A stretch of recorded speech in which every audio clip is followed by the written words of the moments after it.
လှတော်သားတွေကစကားပြောရင်အလင်းကားတွေနဲ့ပြောတယ်ဗျဥပမာအလင်းကားတဲ့နှိုင်းရှင်ပြတယ်အတိတ်တရားဝုဒ္ဓအလင်းကားအကြီးကျယ်ကြီးတွေချက်ကားပြောတယ်ဝင်ကဝုဒ္ဓအလင်းကားတဲ့မပြောဘူးတကွက်ကျော်သွယ်ကဝိုက်ခါပြောတယ်ဒီမှာကွရန်ကုန်ကလာတဲ့စာရေးဆရာကြီးတွေမင်းတို့လှတော်သားနဲ့စကားပြောကြည့်ခြင်းလို့အဲ့လိုလဲပြောလိုက်ရောကိုကျော်မြင့်ကကျွန်တော်ကြည့်ပြီးပြောပါတယ်ရပါတယ်တဲ့ဆရာကြီးတို့ကျွန်တော်တို့နဲ့တွေ့ရင်တော့သွားဆရာဝန်နဲ့တွေ့တယ်လို့ပါပဲတဲ့သွားဆရာဝန်နဲ့တွေ့ရင်ပါဇက်ကိုဖျဲမပြရဘူးလားတဲ့ဟောပြတာပေါ့ဒါမှသွားမြင်ကုလို့ရမှာပေါ့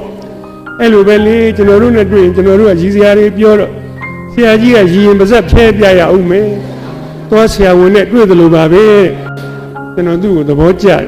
ဒါလှတော်သားစစ်တယ်ကွာအဲ့ဒါနဲ့ကျွန်တော်သူ့ကိုမိတ်ဆက်ပေးတယ်ဟိုးမော်တော်ကားရှိကမ်းမှာထိုင်းနေတာစာရေးဆရာကြီးဤကြကွေးပါပဲဟာဆရာကြီးနာမည်ကလည်းကောင်းလိုက်မနေ့လေးလို့လက်ဖက်ဆိုင်သွားမုံဘိုးမကုံတော့ကိုယ်နာမည်နဲ့ကိုတို့မြည်လိုက်ရုံပဲနိုင်ငံကျော်ဟာသစာရေးဆရာဤကြကွေးလှုပ်တော့မလှုပ်လိုက်နိုင်ဘူး